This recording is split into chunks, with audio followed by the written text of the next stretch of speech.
አድማጮቻችን ኤፍኤም አዲስ 97.1ን እያደመጣችሁ ትገኛላችሁ። አብራችሁን ስላላችሁ እናመሰግናለን። የወጣቱ ድምፃዊ የሙዚቃ ዝግጅት በአልበም ከመጣ በኋላ የሰራቸው የቀደሙትም ጭምር ያሉበት መድረክ ስራዎቹ የተካተቱበት ሙዚቃ ስብስቡ ይወጣል። ያንን መነሻ አድርገን ጥቂት ቆይታ እናደርጋለን።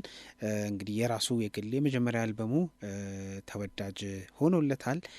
ከዛ በኋላ በሰራው የመድረክ ስራ ደግሞ አድናቂዎቹም ጭምር አግኝተውት ነበረና ያንን የጋራ ቆይታ ያደረጉበትን የመድረክ ውበት፣ የመድረክ ኃይል፣ ጉልበት ያለበትን ስብስቡን ነው ለአድማጭ ለተመልካች የሚያቀርበው።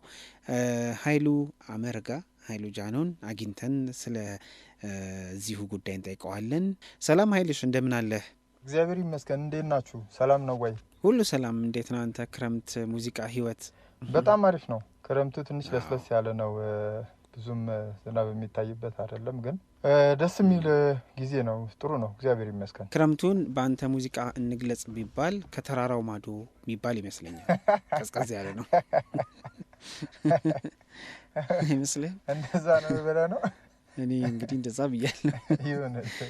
መቼም አንተ መድረክ ላይ አትታማምና ያየንህ ሰዎች ያዩ ሰዎች ምስክር ናቸውና ሙዚቃ ደረጃ ሙዚቃ ይሰራል። ከዛ በኋላ የመድረኩ እንቅስቃሴ የመድረኩ ፐርፎርማንስ ወይ ደግሞ አጠቃላይ አቀራረብ እየተሰነደ መቅረብ ጀምረዋል። በእርግጥ እናንተ በጃኖ በነበራችሁ ጊዜ ለዚህ ቀዳሚ ናችሁ። አሁን በግል የሚመጡ ሙዚቀኞችም ይሄን እያረጉ ነው። ተሰንዶ ነው ምንድን ነው የሆነው? እስቲ ንገረን።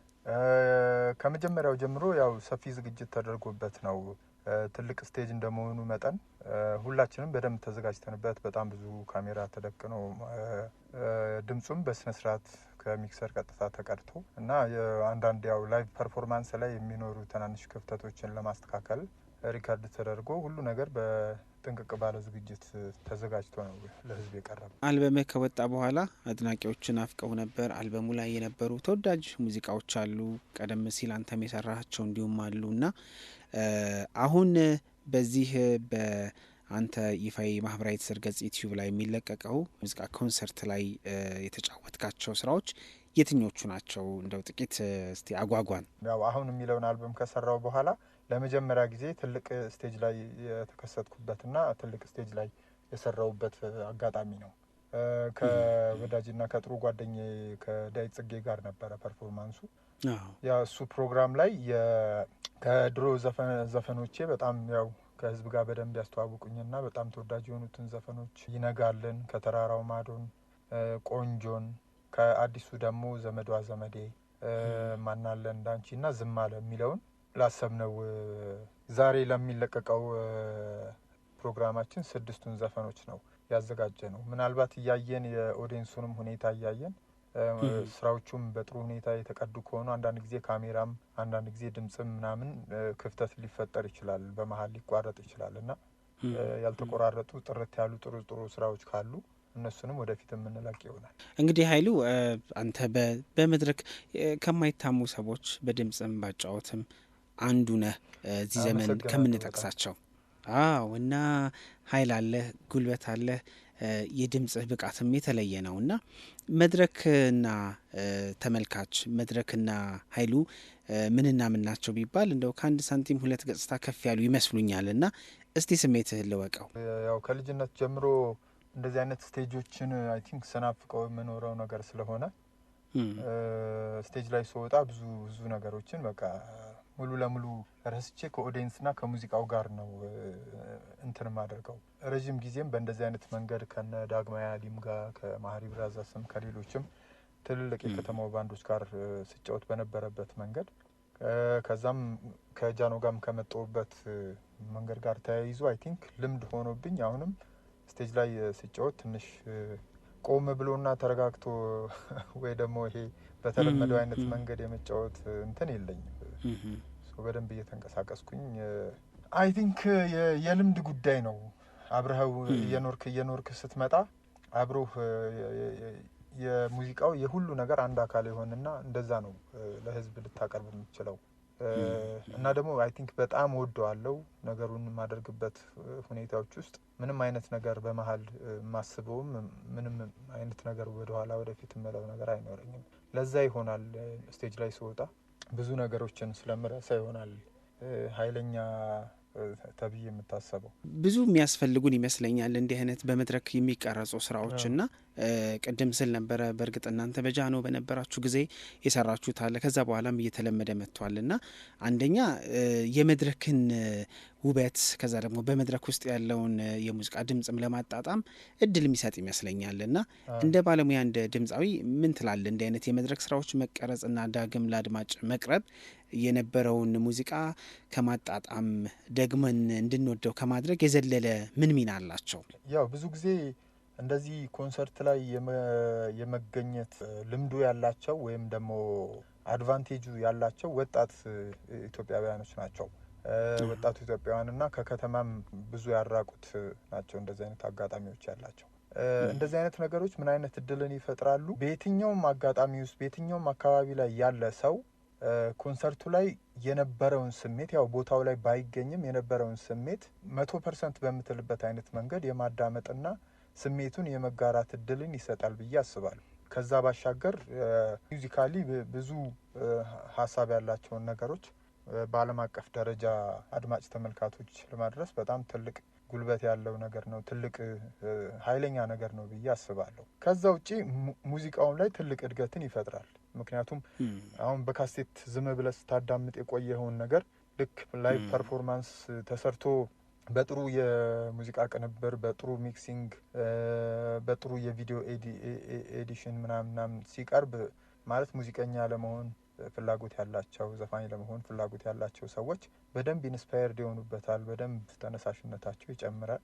ለሙያውም ትልቅ ክብር ኖሯቸው በጥሩ መንገድ ራሳቸውን ያንጹበታል።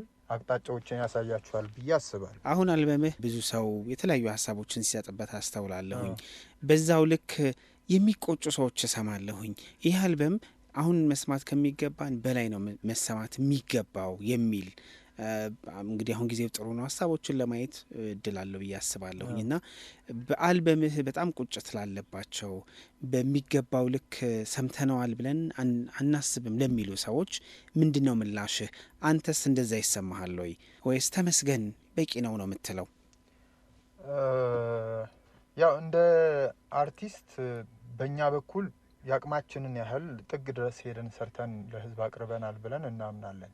ነገር ግን አንዳንድ ጊዜ ሰርተ የምትሰጠው ነገር ያንተ ድርሻ ለህዝቡ ከልብ ያመነጨኸውን ሀሳብ ማበርከት ነው። እኛ ይህንን አልበም ስንሰራ የዘመኑን ድምጽ ነው ያንጸባርቅ ነው ብዬ አምናለሁ። የተደሰትንባቸውን በትዝታ ጭልጥ ያደረጉንን አንስተንበታል ብለን እናምናለን። ግን አንዳንድ ጊዜ ሀሳብህን አንተ ትገልጻለህ፣ ኦዲየንስ ደግሞ እሱ ባለበት አስተሳሰብ እሱ ነገሮችን በተረዳበት ጊዜና ሁኔታ ነገሮችን የሚያይበት የሚረዳበት ከዛም ቦታ የሚሰጥበት የራሱ የሆነ አመለካከት አለው ብዬ አስባለሁ። ለእኔ ጥሩ መልስ ነው ያገኘሁበት። ኤክስፔክቴሽንህን ይመስላል አይመስልም የሚለው ሌላ ጥያቄ ነው። ግን ጥሩ ግብረ መልስ አግኝቼበታለሁ ከአድማጭ ተመልካቾቹ።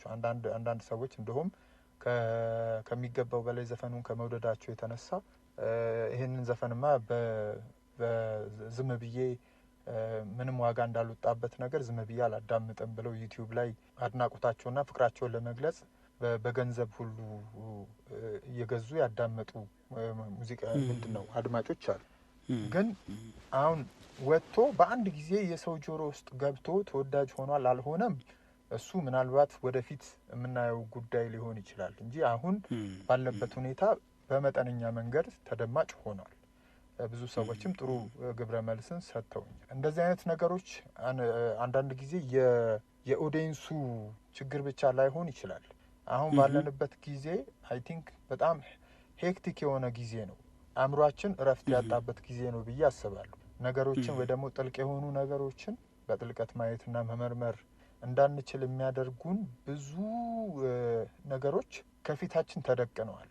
ይሄ ማህበራዊ ሚዲያው ላይ በየጊዜው የሚወሩት ወሬዎች፣ የሚሰጡት አጀንዳዎች፣ የሚደረጉት ነገሮች ሰው በተረጋጋ መንፈስ ነገሮችን ማየትና መመርመር፣ ጥልቅ የሆኑ ነገሮችን በሰከነ መንፈስ የማዳመጥ፣ የመስማት፣ የማየት እንትናችን ተወስዷል ብዬ አስባለሁ። በሆነ መንገድ ተወስዶብናል እና አጫጭር ነገሮች ላይ ነው ጊዜያችንን የምናጠፋው። ወጣቱም ግን ጊዜ እየቆጠረ ሲሄድ ነገ ከነገ ወዲያ ሁሉንም ነገር የሚገባውን ቦታ ያገኛል ብዬ አስባለሁ። ሁሉም ነገር ኃይልሽ እንግዲህ ይሄ አሁን ዛሬ የሚወጣው ስራ ከዳዊት ጽጌ ጋር በነበራቸው የሙዚቃ ዝግጅት ላይ የነበረ ነው።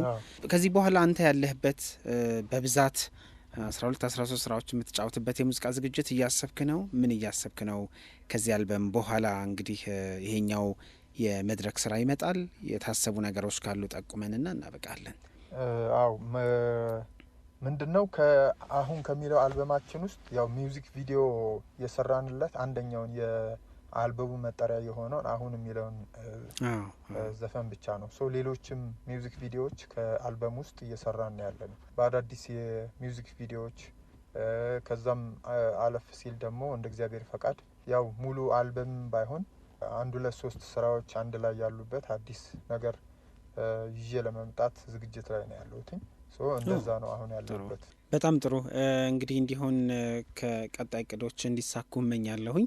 በጣም ነው የማመሰግነው ኃይልሽ ለሰጠህን ቀና ጊዜና ሰዓት። እኔም በጣም ነው የማመሰግነው። በዚህ አጋጣሚ አድማጭ ተመልካቾቼን፣ ወዳጆቼን፣ አድናቂዎቼን በጣም አመሰግናለሁ ለሰጣችሁኝ ክብር፣ ላሳያችሁኝ ፍቅር። አመሰግናለሁ ኃይልሽ። እናመሰግናለን። እኛ አንዱን ስራህን እንጋብዛለን፣ ከዛ በኋላ እንመለሳለን። አድማጮቻችን አብራችሁን ቆዩ።